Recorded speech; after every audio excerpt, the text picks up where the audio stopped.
Hello दोस्तों, मैं रत्नेश स्वागत करता हूं आप सभी का आरडीबी क्लासेस में। कैसे हो दोस्तों ये मेरा पार्ट 3 है। इसके अंतर्गत हम मॉक टेस्ट प्रैक्टिस सेशन करने वाले हैं एनटीपीसी का और ग्रुप डी का। तो बिना किसी लेट के आइए हम शुरू करते हैं अपना प्रैक्टिस सेशन। ये मेरा पार्ट 3 है। जो स्टूडेंट मेरे पार्ट 1 एंड पार्ट 2 नहीं देखे हैं वो जाकर मेरे प्ले लिस्ट में जाकर देख लें पार्ट 1 एंड पार्ट 2। और आज मैं पार्ट 3 कराने वाला हूं आपको। तो आइए बिना किसी लेट के स्टार्ट करते हैं। हमारा पहला क्वेश्चन है, एक आदमी 4 किलोमीटर प्रति घंटा की गति से 3 घंटे चलता है और समान दूरी पर वापस 16 किलोमीटर प्रति घंटा की गति से दौड़ कर आता है। दौड़ने में उसके द्वारा लिया गया समय ज्ञात करना है। क्वेश्चन में दिया गया है कि कोई व्यक्ति है, एक आदमी है, 4 किलोमीटर प्रति घंटा की स्पीड से 3 घंटे चलता है। जब वो व्यक्ति 4 घंटे किलोमीटर, उसकी स्पीड क्या है? स्पीड है उसकी 4 किलोमीटर पर हावर। और कितने टाइम तक चलता है? टाइम दे दिया है 3 आवर। तो उसकी डिस्टेंस वो 4 किलोमीटर पर घंटे की चाल से 3 घंटे तक चलेगा तो कितनी दूरी कवर कर लेगा? 4 गुणे 3 बराबर कितना? 12 किलोमीटर। वो 12 किलोमीटर तक दूरी कवर कर लेगा। अब कह रहा है क्वेश्चन में कि अगर वही 12 किलोमीटर की दूरी वापसी जब वो लौटता है तो कितने की स्पीड से लौटता है? 16 किलोमीटर प्रति घंटे की स्पीड से लौटता है। तो उसे कितना टाइम लगा होगा पुनः अपने स्थान पर पहुंचने में? यही पूछ रहा है। तुम्हारे पास पता है टाइम इक्वल टू क्या होता है? Distance over speed. ठीक है, तो टोटल तो ट्रेवल उसने 12 किलोमीटर पैदल चल के किया था और वापस कितने में लौट रहा है? 16 की स्पीड से लौट रहा है। तो इसको कैंसिल करेंगे, 4 से 4 12, 4 चौक 16। तो मेरे पास कितना आ गया? 3/4 हावर आ गया। अब क्वेश्चन आंसर में दिया है, मेरा मिनट में दिया है, तो इसको कितने मिनट में कन्वर्ट करने के लिए मुझे 60 से मल्टीप्लाई करना होगा और 4 एकम 4 और 15 चौका 60। तो कितना उसे कितना टाइम लगेगा? 45 मिनट लगेगा। ठीक है, 45 मिनट लगेगा। तो मेरा आंसर कौन सा सही हो जाएगा? आंसर इज पहला वाला 45 मिनट। ठीक है, तो एक बार फिर से समझते हैं। क्वेश्चन में कहा था कि उसकी स्पीड 4 किलोमीटर प्रति घंटे की है और वो 3 घंटे तक चलता है, 3 हावर तक चलता है। तो 3 हावर तक जब वो चलेगा तो कितना? 12 किलोमीटर डिस्टेंस ट्रेवल कर लेगा। अब वो कह रहा है कि वही जो ट्रेवल किया था, अपनी डिस्टेंस कवर किया था 12 किलोमीटर, वो वापस आना चाहता है जहां से वो स्टार्ट हुआ था। और कितने की स्पीड से आना चाहता है? 16 की स्पीड से वापस आना चाहता है। तो कितना टाइम लगेगा उसे? तो हमें पता है कि टाइम इक्वल टू क्या होता है? टाइम इक्वल टू होता है डिस्टेंस अपॉन स्पीड। तो 12 किलोमीटर की दूरी को वापस आएगा और 16 की स्पीड से आएगा तो उसे कितना टाइम लगेगा? 45 मिनट लगेगा। ओके, नेक्स्ट क्वेश्चन लगा दीजिए।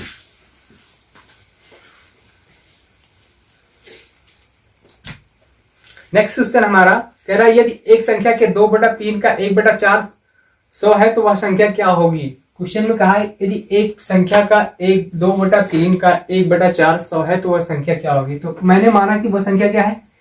वो संख्या क्या है? मेरी x है। और x का कितना? 2/3। इस 2/3 का 1/4 दे दिया है क्या? 100। तो बोला संख्या क्या होगी? तो देखते हैं x कितना हो जाएगा? 2 एकम 2, 2 दूना 4। तो कितना आ जाएगा? 1/6 बराबर 100।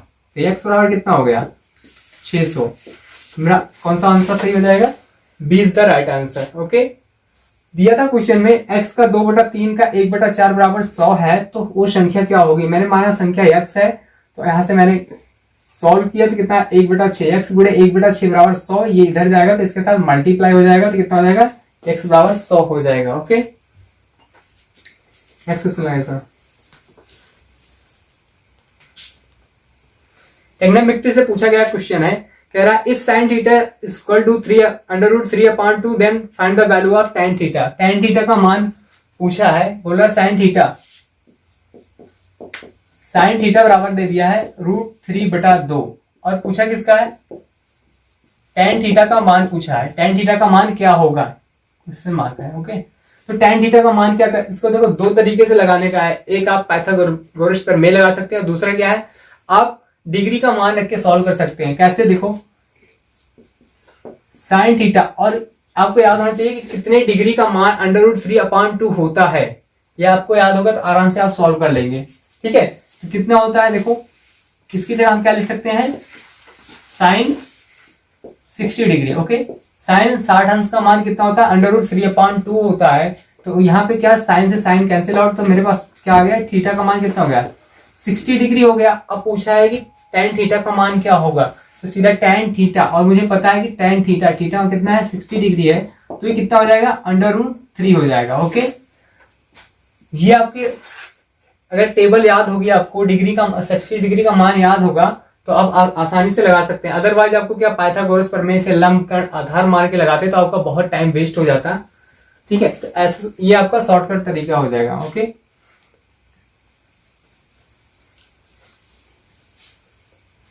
नेक्स्ट क्वेश्चन हमारा, एक वस्तु को 3,735 रुपए में बेचने पर एक दुकानदार को 10% की हानि होती है, तो वह इसे कितने रुपए में बेचे कि 10% का लाभ हो। देखो क्वेश्चन में दे दिया 90% की वैल्यू दे दिया, क्योंकि वो कह रहा है कि 10% की हानि हो रही है ऑलरेडी। तो जब वो 90% में बेचता है उस वस्तु को, कितने में, 90% में बेचता है, तो कितने में बेचता है, 3,735 रुपए में बेचता है। ओके, तो 1% कितने में बेचेगा, 1% कितना हो जाएगा, ये 3,735/90। अब कह रहा है कि उसे 10% का लाभ लेना है, मतलब 100%, 10% का लाभ लेना है, मतलब क्या पूछ रहा है, 110% की वैल्यू पूछ रहा है। 110% की क्या हो जाएगी, 37, 90 × 110, ये हो गया मेरा। अब इसको कैंसिल आउट करते हैं, सॉल्व करते हैं, 0 से 0 गया, 9 था, 9 चौक 36 और 9 3 27, सॉरी 9 चौक 36, आधा 1, कितना, 9 1 के 9 और 9 5 45, तो मेरे पास कितना आ गया, इसको आगे सॉल्व करेंगे, कितना, 415 × 11। ठीक है, 11 5 55 के 5, यहाँ लिखते हैं 11 5 55 के 5, 11 के 11, 11 5 16 और 11 चौक 44, 44 से 45, तो कितना हो जाएगा, 4565 रुपए हो जाएंगे जब उसे 110% पर बेचेगा उस वस्तु को। ओके, एक बार फिर से देखते हैं, कह रहा है कि 3,735 रुपए में बेचने पर दुकानदार को 10% की हानि होती है। इसका मतलब क्या, 90% की वैल्यू दे रखा है, तो हमने निकाला 1% की वैल्यू कितनी आ गई, इतनी आ गई। अब मुझे 11% की वैल्यू निकालना था, तो 11 से मैंने मल्टीप्लाई करा, 110% की वैल्यू निकालना था, तो 110% यहाँ वैल्यू निकाला, सॉल्व किया, तो कितना आएगा, 4,565 रुपए में उसे वस्तु बेचनी पड़ेगी, अगर उसे 10% का लाभ लेना पड़ेगा। ओके, नेक्स्ट क्वेश्चन कराओ।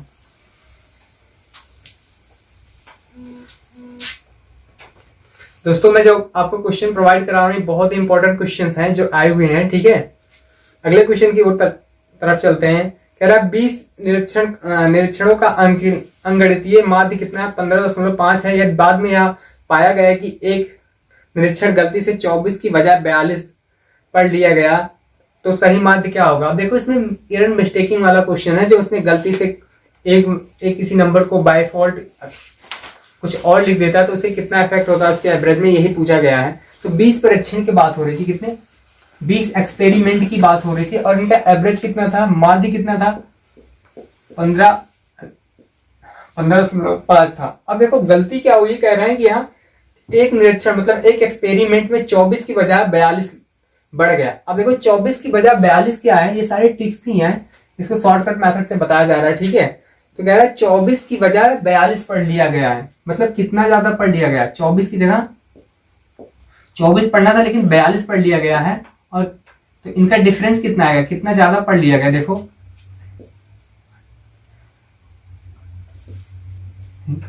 कितना पढ़ लिया गया था, 18 ज्यादा पढ़ लिया गया था। और कितने लोगों में पढ़ लिया गया था, देखो 18 ज्यादा पढ़ लिया गया था, और कितने लोगों में, 20 लोगों में, क्योंकि भाई 18 ज्यादा पढ़ा गया होगा तो ये 20 एक्सपेरिमेंट में सबको बराबर और मिला होगा, तभी तो एवरेज पे प्रभाव डाला होगा। तो इसको काटते देखो कितना आएगा, 9/10, तो कितना ज्यादा पढ़ा होगा, 0.9, तो क्या हो जाएगा कि मेरे जो एवरेज था उसमें से जितना ज्यादा पढ़ा गया होगा उतना कम कर दिया जाएगा, तो उनका एवरेज कितना आ जाएगा, 14.6। ओके, क्या आ जाएगा, 14.6, तो उनका सही माध्य कितना होगा, 14.6 होगा। ऑप्शन इज सी सही हो जाएगा। एक बार फिर से देखते हैं, कह रहे हैं 20 एक्सपेरिमेंट थे, उनका क्या था, उनका मीन क्या था, 15.5 था, उनका माध्य 15.5 था, या औसत कह सकते हैं, औसत 15.5 था। कह रहा था 24 की बजाय 42 पढ़ लिया गया था। मतलब कितना ज्यादा पढ़ लिया गया था? 18 ज्यादा पढ़ लिया गया था। कितने लोगों पे पढ़ लिया गया था? 20 पे। जो 18 ज्यादा गया था वो 20 लोगों में बराबर बटा होगा, तभी तो इनका एवरेज बड़ा होगा। तो भाई इसको मैंने सॉल्व किया तो कितना ज्यादा, ये मतलब हर एक एक व्यक्ति को कितना 0.9 ज्यादा मिल गया होगा। तो मैंने उनके एवरेज में से 0.9 घटा दिया, तो कितना आ गया? 14.6 आ गया। ओके,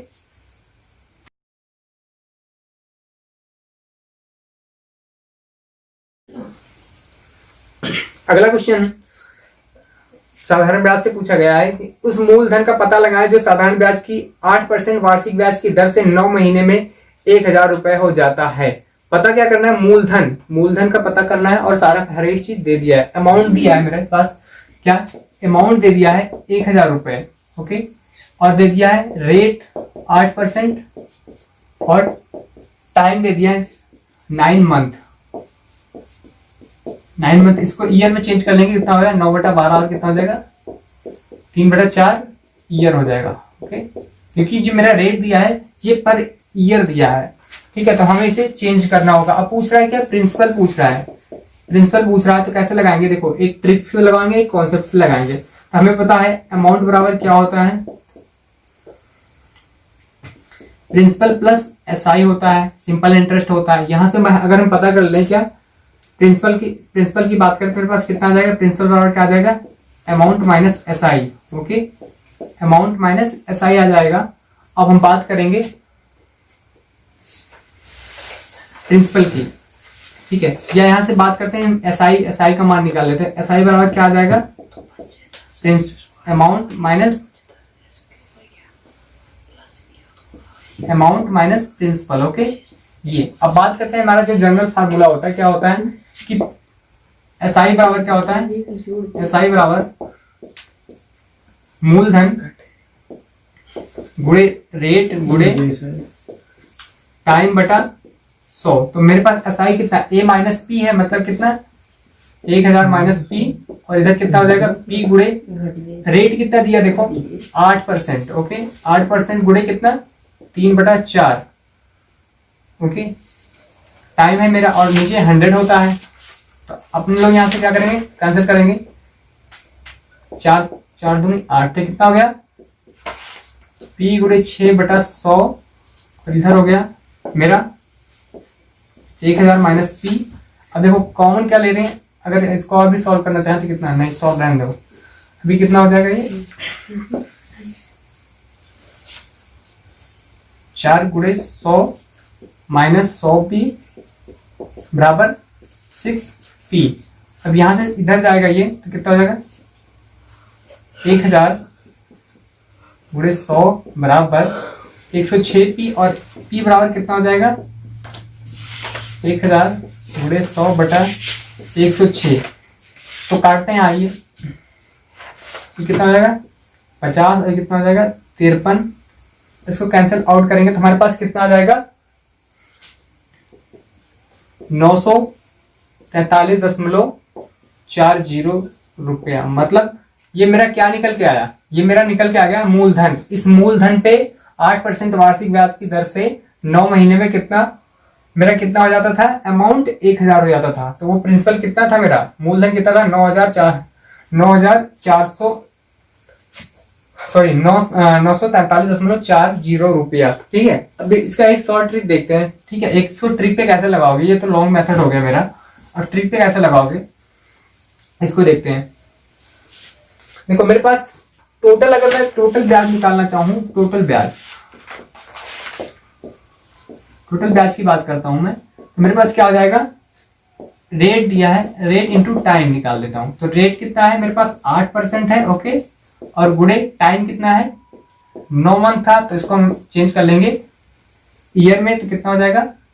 देखो काट, तो मेरे पास टोटल कितना आ गया? 6% आ गया। अब देखो फ्रिक्शन वैल्यू से लगाएंगे। 6% का मतलब क्या होता है? 6/100। इसका मतलब क्या है? 100 रुपए पे 6 रुपए इसको क्या मिल रहा है? ब्याज मिल रहा है। अमाउंट कितना हो जाएगा? 106/100। ओके, 106 बटा, तो मेरा ये क्या है? ये दिखा रहा है प्रिंसिपल, और ये क्या दिखा रहा है? इसको अगर मैं प्रिंसिपल दिखाऊं और ये क्या मेरा दिखाएगा, अमाउंट दिखाएगा। तो मेरे को दे दिया अमाउंट, अमाउंट दे दिया कितना 1000। तो देखो अमाउंट 1000 दे दिया है, इसका मतलब क्या है, अमाउंट बराबर 1000 दिया है और एक्चुअल में 1000 किसके, देखो 106 किसके बराबर है, 1000 के, एक किसके बराबर हो जाएगा 1000 बटा 106 और 100 का मान पता करना है तो कितना हो जाएगा इतना। जब इसको सॉल्व करेंगे तो मेरे पास कितना आएगा 943.6 रुपया। ओके, यहाँ से टोटल ब्याज से अगर चाहते तो यहाँ से निकाल सकते थे, आपका शॉर्ट ट्रिक था। ओके,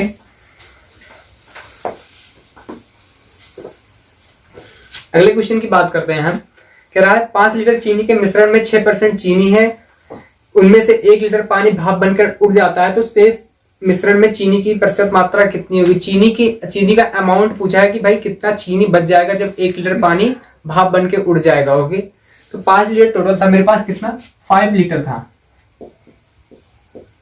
5 लीटर मेरे पास कोई मिश्रण था, ठीक है, उसमें 6% चीनी है। अगर मैं मानू 5 लीटर को मिलीलीटर में बदलूं तो कितना हो जाएगा 5000 हो जाएगा, ठीक है, या ऐसे रहने देते हैं। तो इसका 5 लीटर का 6%, अगर मैं 5, इसमें क्या है मेरे पास पानी और चीनी है, ठीक है, पानी और चीनी है। अगर पानी दे दिया है मतलब चीनी दे दिया है 6%, तो क्या हो जाएगा मेरा 5 गुणे 6/100, तो कितना हो जाएगा 6×5 30/100 मतलब 0.30%, ठीक है, परसेंट, सॉरी, कितना लीटर, जब मेरे पास इतना लीटर चीनी, लीटर नहीं केजी, ठीक है, 0.3 केजी क्या हो गया, 0.30 क्या है मेरे पास चीनी है, तो मेरे पास पानी कितना बच जाएगा 4.70 पानी मेरे पास बच गया, क्योंकि इस 6% दिया था तो कितना हो जाएगा 6% की वैल्यू अगर यहाँ रखेंगे तो मेरे पास कितना आ जाएगा 0.30, ठीक है।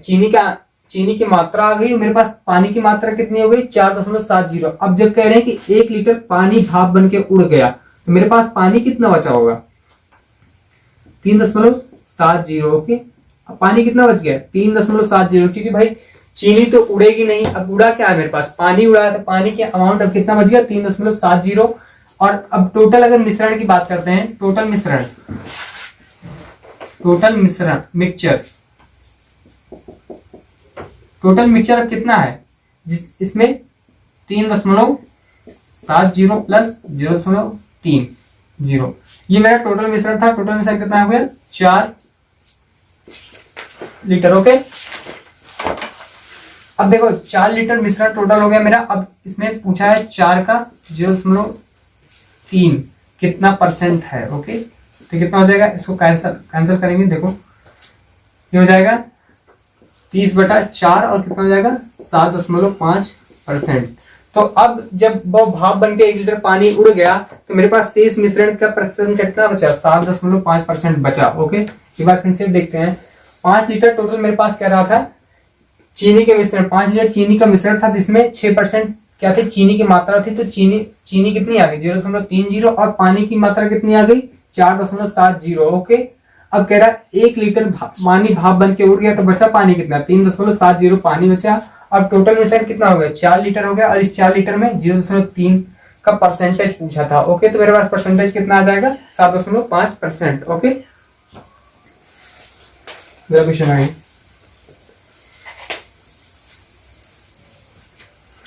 चल पार्टनरशिप पे क्वेश्चन आया कर रहा है ए और बी के वेतन का योग 25,000 रुपए है, वे अपने वेतन का 75% खर्च कर देते हैं, उनकी बचत का अनुपात कितना है 14:11 है, तो रुपए में उनके वेतन का पता लगाइए कितना उनका वेतन मिल रहा था। दोनों का अलग अलग वेतन कितना मिल रहा था यही पता करना था।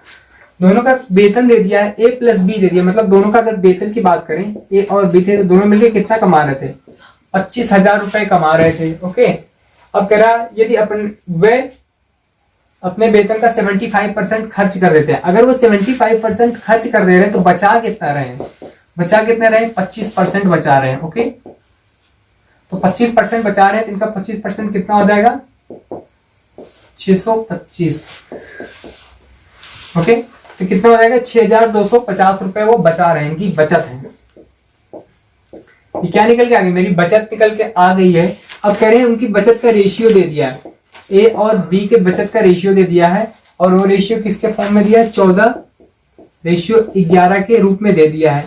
इनकी बचत एक्चुअल में कितनी है, 6,250 रुपए, और इनकी बचत का अगर इनकी जो बचत होगी इनके अनुपात के बराबर ही तो होगी, तो मेरा इनका दोनों को ऐड करेंगे कितना आएगा, 25 बराबर 6,250, इसको काटेंगे कितना आएगा, तो कितना आएगा 250। ओके, तो 1 यूनिट बराबर आ गया 250 रुपए। तो मेरे पास इसका ए का कितना वेतन रहा होगा, तो ए की बचत कितनी दी होगी, 14 गुणे 250 बराबर कितना, 0। एक सेकंड, हाँ ठीक, ओके। तो मेरे पास 1% की वैल्यू कितनी आ गई, 14 और 14 28 3500 रुपए इसकी आ गई। बी की इसी तरह निकालेंगे तो बी की कितनी आ जाएगी, 11 गुणे 25, ठीक है, तो कितना 11 5 55 और 11 दूना 22, 22 5 27, तो 2,750 ये इनकी बचत आ गई। वो वेतन पूछा था, ठीक है, वेतन कितना हो जाएगा उनका ये पूछा था, तो वेतन के लिए क्या करना पड़ेगा, देखो ये 25% की वैल्यू दी गई है, कितने की, क्योंकि वो 25% ही तो बचा रहे थे, तो 25% की वैल्यू दे दी है 3,3500 रुपए। तो 100% की वैल्यू मतलब उनका वेतन दे पूछा है, तो उनका वेतन कितना हो जाएगा 100% की, देखो 25% की इतनी थी, तो अपने लोग क्या करेंगे, देखो 3500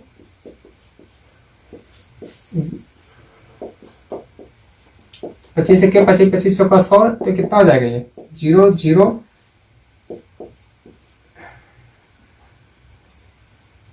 तो कितना हो जाएगा 14,000 रुपए इसका हो गया। अब देखो एक का कितना निकल के आ गया डाटा, एक 14,000 रुपए कमा रहा था, तो बी कितना कमाएगा हमें निकालना ही नहीं, क्योंकि 25,000 टोटल दिया, तो बी का कितना आ जाएगा 25,000 माइनस 14,000, तो टोटल कितना हो गया 11,000 रुपए हो गया। एक बार फिर से समझते हैं, कह रहा है कि ए और बी दोनों 25,000 रुपए मिलकर कमाते हैं, तो इनका 25,000 रुपए कितना हो गया, दोनों का 25,000 रुपए दोनों मिलकर कमा रहे थे। अब कह रहे हैं वो अगर वो 75% खर्च कर देते हैं, मुझे खर्च से कोई मतलब नहीं है क्योंकि उसमें बचत का अनुपात दे रखा है, तो वो 75% खर्च कर जब कर रहे हैं तो बचत कितना रहा, 25% बच रहा है, और उनकी बचत का रेशियो कितना हुआ 6,250 रुपए हो गया। तो ए रेशियो बे दिया है कितना 14:12, तो ये इनके बचत के बराबर होगा, क्योंकि बच इतना ही रहा, बचत का रेशियो दे दिया। मेरे पास 1 यूनिट की वैल्यू 250 निकल के आई। ए की बचत कितनी होगी 3500 रुपए, और बी की बचत कितनी होगी 2,750 रुपए हो गई। तो मुझे पता है कि भाई 25% दिया, क्योंकि ये बचत ही निकल के आई थी, और बचत उनकी 25% थी 3500, तो 100% मतलब उनका वेतन निकल के आएगा 14,000 रुपए। जब ए का वेतन निकल के आएगा तो बी के वेतन, टोटल वेतन में से मैं निकालूंगा जब ए का वेतन, तो बी का वेतन ऑटोमेटिक मेरा सेफ हो जाएगा। ओके,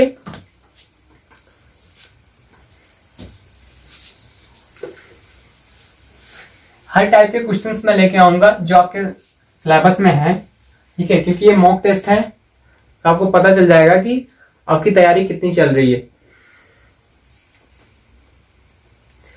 एक दे दिया है, टेबल दे दिया, कह रहा है यदि नंबर 3 6 7 एंड x एंड 11 15 और 19 20 25 और 28 आरोही क्रम में है, तो उनका माध्य दे दिया 15 है, तो x की वैल्यू क्या होगी। नंबर दे दिया 3 6 7, देखो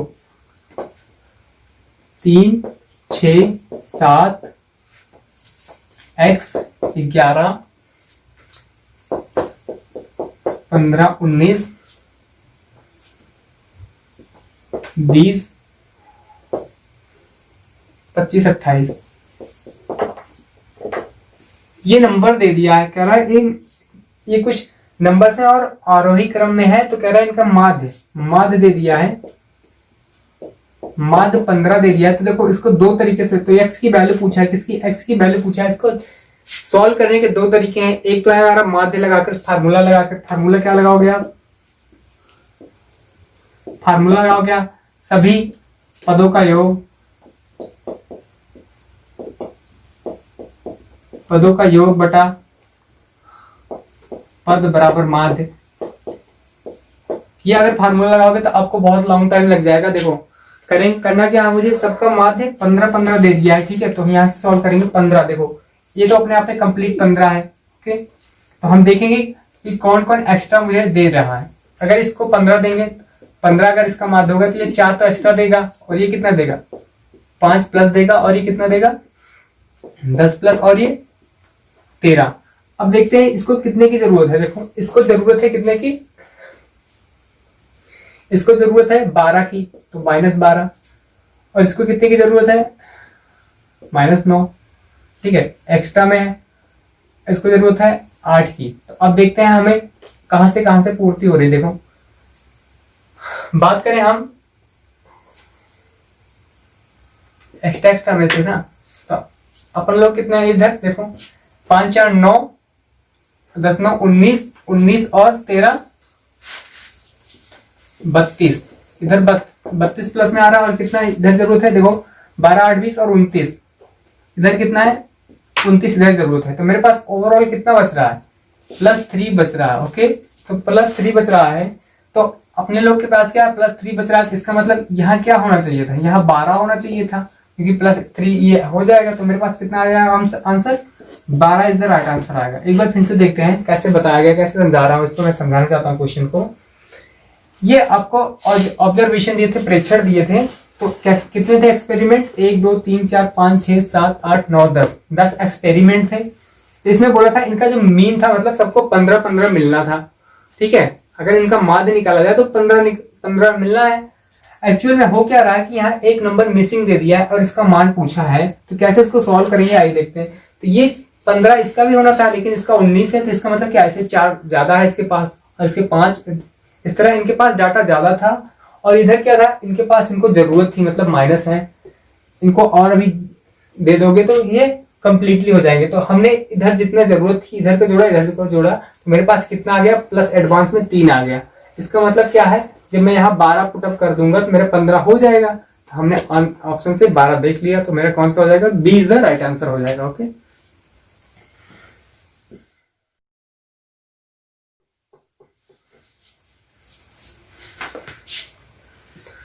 ओके अगला क्वेश्चन दे दिया है कि कहने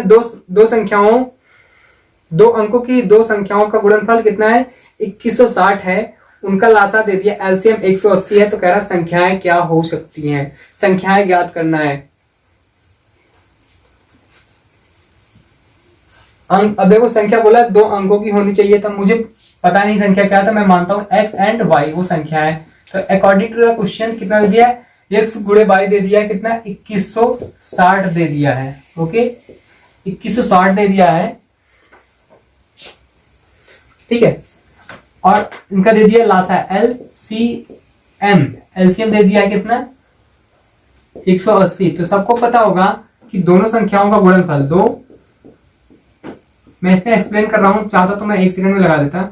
दो संख्याओं का गुणनफल बराबर क्या होता है LCM गुणे HCF, यही होता है मेरा फार्मूला। तो दो संख्याओं का गुणनफल ऑलरेडी दे दिया है 2160 दे दिया, और इसका एलसीएम कितना दे दिया 180 दे दिया है। तो मेरा एचसीएफ यहां से निकल के चला आएगा।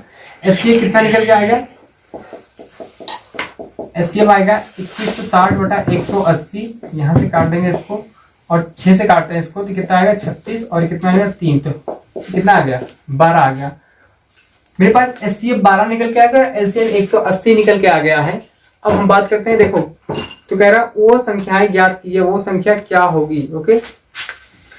अगर हम यहां से ऑप्शन की हेल्प लेते हैं तो बहुत ही इजी हो जाएगा, क्योंकि एचसीएफ जो मेरा 12 निकल के आया, 12 का मल्टीप्लाई होगा। तो देखो ऑप्शन में 2 ही ऐसे ऑप्शन है जो 12 से कट रहे हैं, एक 72 है, लेकिन वो 30 तो है ही नहीं, वो कटेगा ही नहीं। और अगर वैसे भी निकालना चाहे दोनों ऑप्शन का एचसीएफ, तो भी 12 नहीं होगा। तो कौन से का होगा, यहाँ से देखते हैं 36 और 60। देखो 36 अगर वो संख्याएं हैं 36 और 60, तो उनका 12 क्या होना चाहिए एचसीएफ है, जो कि मैच कर रहा है। अदरवाइज आप मल्टीप्लाई करके देखते हैं तो 2160 आता, लेकिन क्या होगा मेरा उसमें एचसीएफ 12 नहीं आएगा, ओके। तो मेरा ऑप्शन कौन सा सही हो जाएगा, option B is the right answer, okay.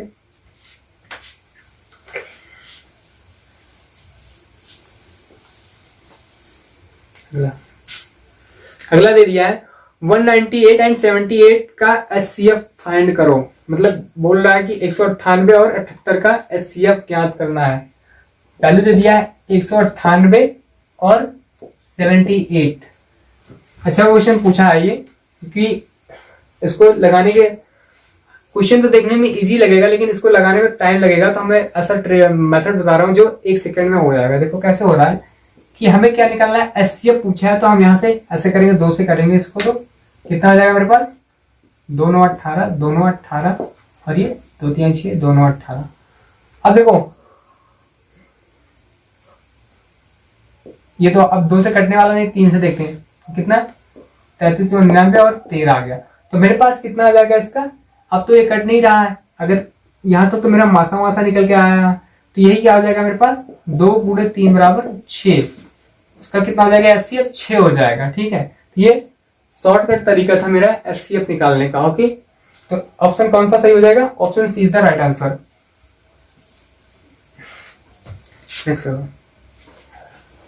बहुत ही शानदार क्वेश्चन पूछा गया। कह रहा है एक परीक्षा में 25 सवाल हैं, प्रत्येक सही जवाब के 4 अंक दिए जाते हैं और प्रत्येक गलत जवाब के 2 अंक काट दिए जाते हैं। यदि सीमा ने 70 अंक प्राप्त किए तो उसने कितने सवाल सही किए थे। बहुत ही अच्छा क्वेश्चन है। पूछा है कि उसके सही किए गए सवालों की संख्या कितनी है। ओके, टोटल सवाल कितने थे, 25 सवाल थे। ओके, 25 सवाल थे। अब बात कर रहा है कि अगर वो प्रत्येक क्वेश्चन सही करता है तो उसे 4 अंक दिए जाते हैं, और अगर क्वेश्चन गलत करता है, प्रत्येक क्वेश्चन गलत करता है, उसके 2 अंक काट लिए जाते हैं।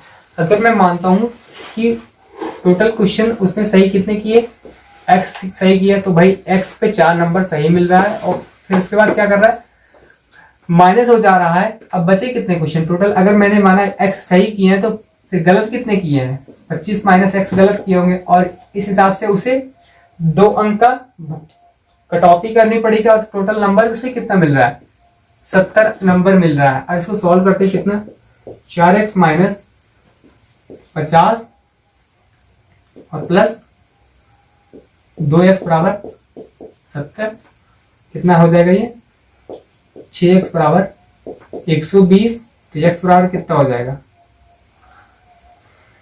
120/6 तो 20। ओके, तो उसने कितने क्वेश्चन सही किए थे, 20 क्वेश्चन सही किए थे। ठीक है, इसके द्वारा सही किए क्वेश्चन, कितने क्वेश्चन सही किए थे, 20 किए थे। एक बार फिर से समझते हैं। टोटल 25 सवाल थे और कह रहा था कि प्रत्येक सही सवाल का 4 नंबर दिया जाएगा और प्रत्येक गलत सवाल का 2 नंबर काट लिया जाएगा। कह रहा है अगर बस उस एग्जाम में 70 नंबर प्राप्त करती तो उसने कितने सवाल सही किए थे। तो हमने माना कि x सवाल उसने सही किए थे तो कितना जाएगा, x × 4, मतलब एक सवाल पे 4 नंबर, तो x × 4 माइनस, क्योंकि घट रहेगा क्योंकि उसे नेगेटिव मार्किंग हो रही है। तो क्या हो रहा है कि बचे गलत सवाल कितने बचे, 25 - x बचे, और बराबर इस ऐसा करने पर जब सही सवालों में से गलत सवाल निकालेंगे, गलत नंबर निकालेंगे, तो मेरे पास कितना आ जाएगा, 70 नंबर आएगा। इस कैलकुलेशन सॉल्व करने के बाद मेरे पास x की वैल्यू 20 आई और मैंने सही सवाल किए गए सवालों की संख्या सही कितने माना था, 20 ही माना था। तो मेरे पास कितना हो जाएगा, 20 क्वेश्चन उसने सही किए थे। तो कौन सा ऑप्शन सही हो जाएगा, सी इज द राइट आंसर। अगले क्वेश्चन की तरफ चलते हैं। कह रहा find the value of y की वैल्यू फाइंड करने को बोल रहा है और मुझे एक इक्वेशन दे दिया है, y + 1/3 एंड y + 2/5 = 3, ये दे दिया है। अब देखो इसको लगाने के 2 तरीके हैं, एक है बाई ऑप्शन और एक है पूरा सॉल्व करके लगाने का। तो बाई ऑप्शन रखेंगे फिर भी आपको टाइम लगेगा, आप इसको सॉल्व कर ले तो ज्यादा सही रहेगा। यहाँ पे प्लस दे दिया है। ओके, तो कैसे करेंगे, नीचे हो जाएगा एलसीएम लेंगे कितना हो जाएगा 15 और कितना हो जाएगा y + 1 × 55 और कितना हो जाएगा y + 2 × 3 = 3। तो कितना हो जाएगा, मल्टीप्लाई करते हैं, 5y + 2y + 6 बराबर 45। ठीक है, ये इधर मल्टीप्लाई होगा 45, तो कितना आ जाएगा 7y + 13 बराबर 45। तो 7y बराबर कितना हो जाएगा 45 - 13 और 7y अगेन कितना आ जाएगा 5 7 32। तो y बराबर कितना हो जाएगा 32/7, 7 एक के साथ 7 चौक 28 और 5 आ गया, ठीक है 5 आ गया तो कितनी बार जाएगा 7 7 49 और 1 आ गया तो कितनी बार जाएगा 7 1 के 7। तो मेरे पास कितना आएगा, तो फिर चेक करते हैं कहीं गड़बड़, 6 5 11 सॉरी, तो कितना होगा 6 5 11 होगा, यहाँ 6 5 11 होगा तो यहाँ पे कितना माइनस होगा 11 माइनस होगा तो कितना आ जाएगा मेरे पास 34 आ जाएगा। ओके 34 से जो डिवाइड करेंगे तो कितनी बार आएगा 7 चौक 28, 7 चौक 28 और कितना बचा 6, तो कितनी बार जाएगा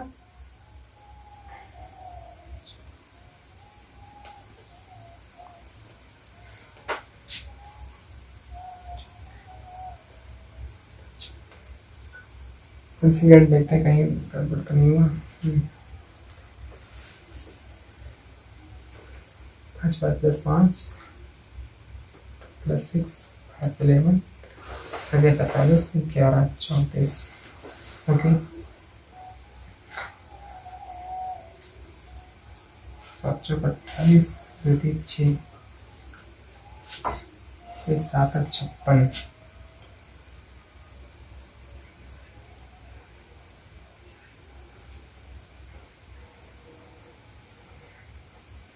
ओके यहाँ पे मिस्टेक हुई थी, सॉरी, तो मिस्टेक हो गई थी, क्या है 3 हो जाएगा, ठीक है तो वहीं पे गलती हो गई थी, फिर अब कितना हो जाएगा 5 3 8 वाई हो जाएगा। ओके 8 वाई हो जाएगा तो डिवाइड कितने से होगा 8 से होगा, तो कितना 8 चौक 32 अथवा 2 तो कितना हो जाएगा अथवा 2 20 हो जाएगा, 8 2 16 और 4 8 5 40। तो मेरा सही आंसर कितना हो जाएगा 4.25, जो कि कितना है 20 द राइट आंसर। यहाँ पर थोड़ी कैलकुलेशन में मिस्टेक हो गई थी, तो एक बार फिर से समझते हैं। ये दिया था, मैंने इसका एलसीएम लिया तो कितना है 15 है, इसको इसके साथ मल्टीप्लाई करो, इसके साथ इसके मल्टीप्लाई कराएंगे तो हमारे पास क्या बच जाएगा 5 1 के 5 और +5 और कितना 3y + 6 बराबर 45 हो जाएगा, और यहाँ से 8y + 11 बराबर 45।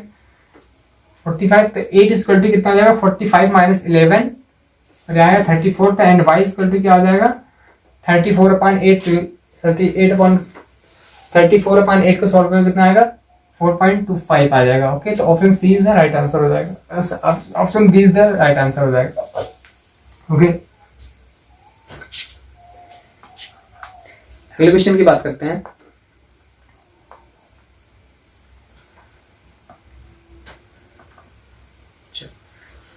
बात कर रहा है एक चतुर्भुज के विकर्ण क्रमशः 8 मीटर और 6 मीटर है, तो उसका क्षेत्रफल याद करना है। एरिया फाइंड आउट करके बताना है। विकर्ण दे दिया, डायगोनल दे दिया है, D1 दे दिया है 8 सेंटीमीटर, ओके मीटर में दिया है, तो 8 मीटर, और D2 = कितना दे दिया है D2 दे दिया है 6 सेंटीमीटर, 6 मीटर दे दिया है। तो बोल रहा एरिया, तो एरिया ऑफ रोम्बस मतलब चतुर्भुज का एरिया क्या होता है, एरिया = क्या होता है हाफ डायगोनल 1 × डायगोनल 2। ये मेरा फार्मूला होता है, तो कितना 1/2 × 8 × 6, 2 1 के 2 2 चौक 8, तो कितना हो गया 24 मीटर स्क्वायर। ठीक है तो मेरा एरिया कितना निकल के आ गया 24 मीटर स्क्वायर आ गया। ठीक है तो कौन सा ऑप्शन सही हो जाएगा, option is B right answer हो गया। देखो आपको इसको कुछ नहीं करना था, सिर्फ फार्मूले पे रखना था। फार्मूले पे क्या है मेरा फार्मूला, एरिया = कितना, समचतुर्भुज का रोम्बस का क्या होता है एरिया होता है हाफ मल्टीप्लाई D1 × D2, मतलब दोनों विकर्णों का मल्टीप्लाई का आधा होता है। ओके तो इसी पे रख के हमने आंसर फाइंड आउट किया। चलो प्रॉफिट एंड लॉस से क्वेश्चन पूछा गया, कह रहा है यदि रीना 12 मोबाइल फोन 1,88,160 रुपए में बेचती है, जिनका क्रय मूल्य 14,056 प्रति फोन है, तो उसे कुल कितना लाभ हुआ। लाभ बताना है कितना लाभ हुआ। देखो 12 मोबाइल का 12 फोन का विक्रय मूल्य कितना, 12 फोन का सीपी सॉरी एसपी दे दिया है, कितना दे दिया है एसपी दिया है क्वेश्चन में 1,88,160 दे दिया है, और पूछा है, और इसमें देखो एक फोन एक फोन की जो सीपी है, मतलब कॉस्ट प्राइस दे दिया है 14,056 रुपए। तो एक फोन की सीपी दे दिया है 14,056 रुपए। तो मेरे पास कितने फोन है, 12 फोन की सीपी कितनी हो जाएगी, 56 गुणे 12। ओके, तो किसने 12×6 = 72 के 2, 12×5 = 60, 60×6 = 67, 60 कितना हो गया, 12×4 = 48 के 8 और 12 के 12 4 16। तो उसकी 12 फोन की कितनी आ गई, 12 फोन की सीपी आ गई, कितनी आ गई, सीपी आ गई 1,68,672 आ गई। और मेरे को बेचा कितने में था, तो मेरे पास प्रॉफिट बेचा कितने में था, 1,88,160 रुपए में। तो पूछा है क्या है, प्रॉफिट पूछा था। प्रॉफिट इक्वल टू क्या होता है, लाभ क्या होता है, एसपी माइनस सीपी होता है। तो एसपी कितना है, 188,160 माइनस 168672। तो मेरे पास कितना आ जाएगा, 8 और यहाँ 8,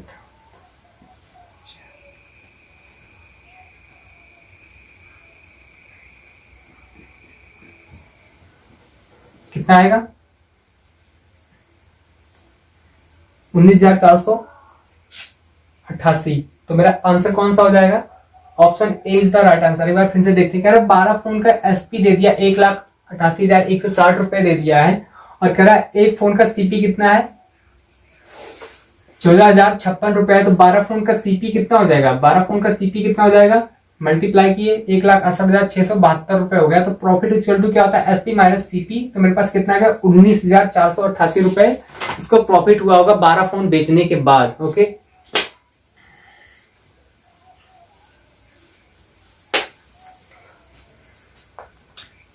चलिए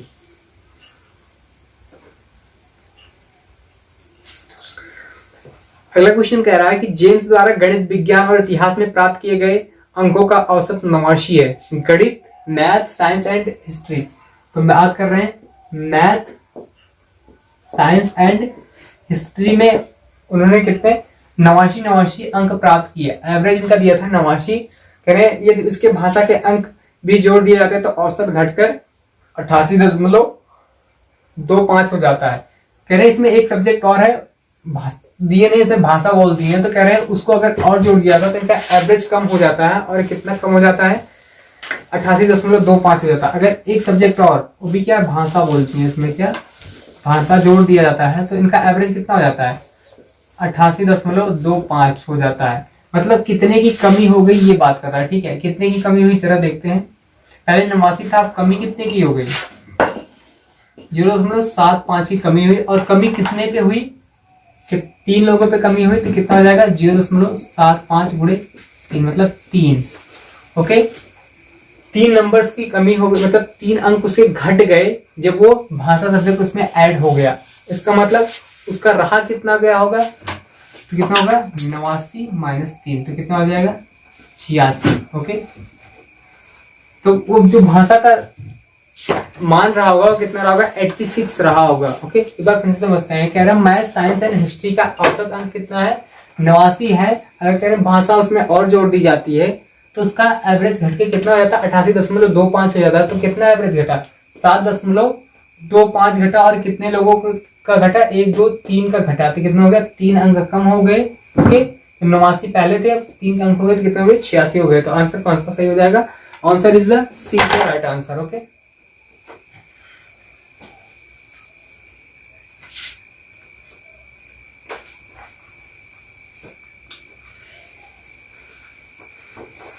आज की सीरीज का सेकंड लास्ट क्वेश्चन है। कह रहा है अंकिता 40 मीटर लंबाई और 30 मीटर चौड़ाई वाले एक आयताकार खेत के कोने पर खड़ी है।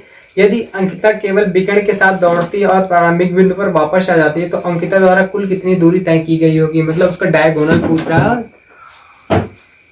तो मेरे पास आयतकार जो दिया है खेत, तो कितना कितना दे दिया, इसकी लंबाई दे दी है 40 और 30। ए बी सी डी लंबाई दे दी, लंबाई कितनी दे दी 40 और ये कितना दिया 30 दे दिया।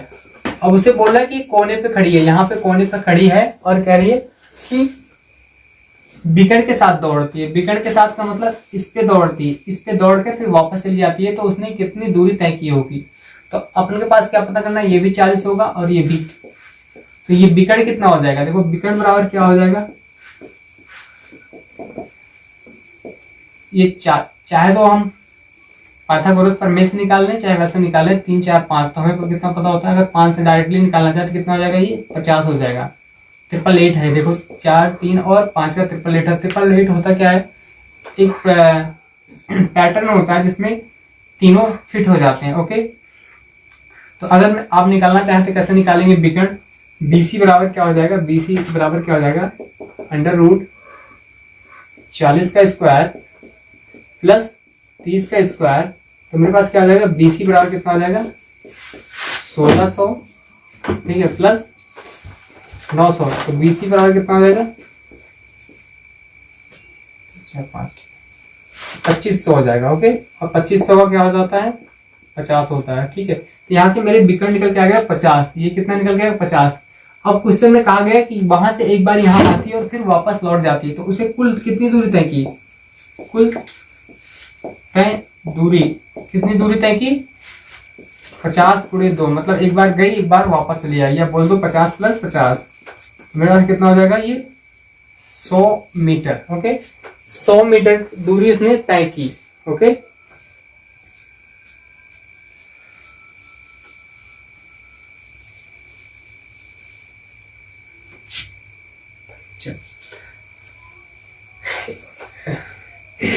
ट्रेन से क्वेश्चन पूछा गया, कह रहा है एक 90 मीटर लंबी ट्रेन 15 सेकंड की चाल से 15 मीटर पर सेकंड की चाल से 15 सेकंड में एक पुल को पार करती है, तो पुल की लंबाई कितनी होगी।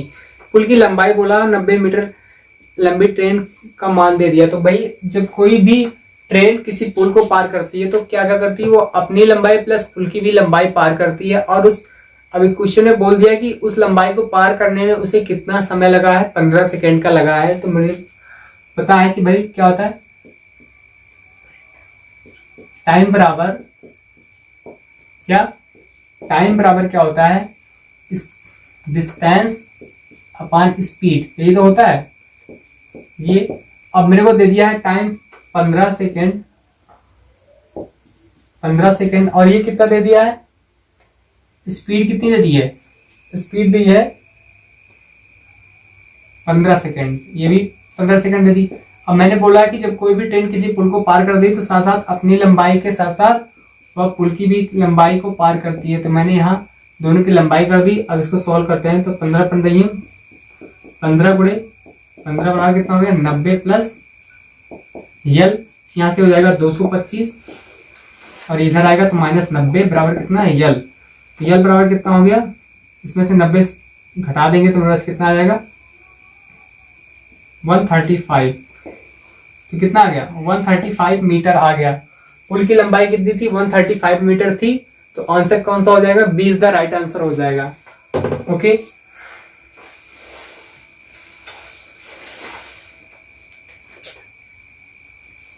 नेक्स्ट करो। चलिए दोस्तों, आज का लास्ट क्वेश्चन है हमारी सीरीज का। कह रहे हैं दो धनात्मक पूर्णांकों का गुणनफल 375 है, जब एक संख्या को दूसरी संख्या से विभाजित किया जाता है तो 5/3 बचता है, सबसे छोटी संख्या क्या होगी। सबसे छोटी संख्या पूछा है, दो पॉजिटिव पूर्णांक बोला है, दो पॉजिटिव पूर्णांकों का गुणनफल 375 है, तो मैं मानता हूं क्या वो x y पूर्णांक रहे होंगे, इनका गुणनफल कितना दे दिया है, 275 दे दिया है। ओके, 375 दिया है, और बोल रहा है कि यदि जब एक संख्या को दूसरी संख्या से विभाजित किया जाता है तो 5/3 मिलता है। इसका मतलब क्या है, जब f को y से विभाजित करेंगे तो कितना, 3/5 आएगा, ये पूछा है। अब कह रहा है कि सबसे छोटी संख्या क्या है। आप चाहते तो इसका बाय ऑप्शन भी कर सकते थे, लेकिन बाय ऑप्शन ही सॉल्व करके बताऊंगा, नहीं तो बोल समझ नहीं आएगा आप लोगों को। कितना x बराबर कितना हो जाएगा, देखो 3/5 y कितना हो गया, 3/5 y। अभी x की वैल्यू इसमें पुटअप करके चलते हैं, x का मान कितना आ गया, 3/5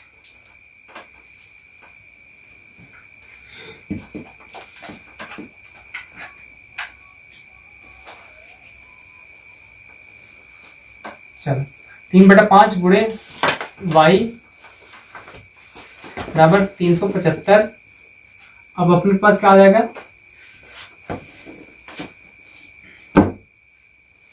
सॉल्व करते हैं इसको। देखो 3 10 5 15, 3 से इसको काटते हैं तो 3 1 के 3, 3 दूनी 6 और 3 5 15। तो y बराबर कितना आ गया 125 गुणे 5, मतलब कितना आ गया 625।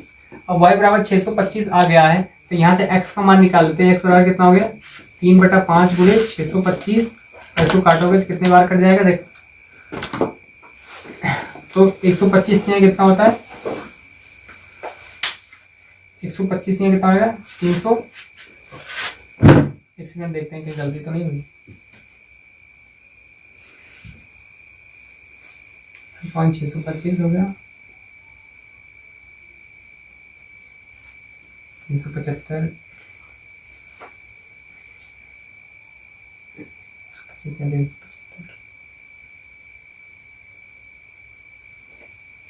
ओके। एक सेकंड देखते हैं, ध्यान नहीं दिया हम लोगों ने। क्या है यहाँ मल्टीप्लाई साथ में y भी है। ओके तो मेरे पास क्या जाएगा y स्क्वायर बराबर 625, तो y बराबर कितना हो गया 25 हो गया। अब देखते हैं अपने पास यहाँ x की वैल्यू कैसे निकालेंगे। 3/5 गुणे 25, y का मान मैंने यहाँ पुट अप किया तो कितना है 5 के 5, तो x बराबर कितना हो गया 15 हो गया। ओके तो x बराबर मेरा कितना हो गया 15 हो गया। तो कैसे सॉल्व करना था, दिया था इन दोनों का गुणनफल 375 दे दिया था और बोला था जब एक संख्या को दूसरी संख्या से भाग दिया जाता 3/5 प्राप्त होता है। यहाँ से मैंने x का मान क्या रखा 3/5y, तो x बराबर यहाँ क्या आया 3/5 गुणे y, x का मान रख दिया और सॉल्व कर दिया तो y का मान 15 आ गया और y का मान 25 आ गया और x का मान 15 आ गया। तब पूछा तो सबसे छोटी संख्या क्या है, सबसे छोटी संख्या कितनी होगी 15 होगी। तो ऑप्शन कौन सा मेरा सही होने वाला है, ए इज द राइट आंसर हो जाएगा। ओके दोस्तों आज की सीरीज के हमारे 20 क्वेश्चन थे। मैं आपको होमवर्क के लिए एक क्वेश्चन दूंगा, ठीक है। ये आपका होमवर्क का क्वेश्चन है, ठीक है। ये होमवर्क का क्वेश्चन है तो आप कमेंट करके बताइएगा हमारा जो मैंने क्वेश्चन आपको प्रोवाइड कराया है ये कैसे हैं कैसे लगे आपको, कमेंट सेक्शन में जरूर बताइएगा। और आपको इससे बेहतर भी कंटेंट्स आपको प्रोवाइड किए जाएंगे। अभी जैसा कि आपको पता हमारी ये तीसरी वीडियो थी, आने वाली वीडियोस में आपको हम और ही बेहतर कंटेंट्स प्रोवाइड कराएंगे। साथ में रीजनिंग का भी टेस्ट लेके आएंगे हम आपके लिए, हमारी फैकल्टी के द्वारा आप लोगों को प्रोवाइड किया जाएगा। दोस्तों अगर मेरी वीडियो अच्छी लगी हो तो प्लीज़ अपने दोस्तों को शेयर करें और सब्सक्राइब करें ताकि मेरा मोटिवेशन और हाई हो और हम आपको अच्छे से अच्छी कंटेंट्स प्रोवाइड करने की कोशिश करें। ओके तो इसी के साथ मिलते हैं अगली वीडियो में, तब तक के लिए जय हिंद।